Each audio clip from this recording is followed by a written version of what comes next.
New at 11, a bit of history for the undefeated Miami Hurricanes football team. The latest college football playoff rankings are just out, and for the first time, the Canes made the cut in the all-important top four. CBS 4 Sports anchor Jim Berry has a look. Jim?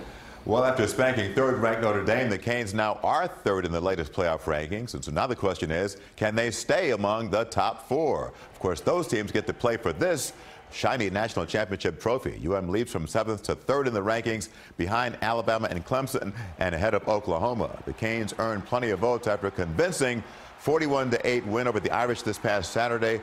Particularly impressive, a defense that is creating plenty of turnovers and, of course, turnover chain celebrations to go along with it. Now, the Canes have 2 regular season games and then an ACC title matchup against Clemson.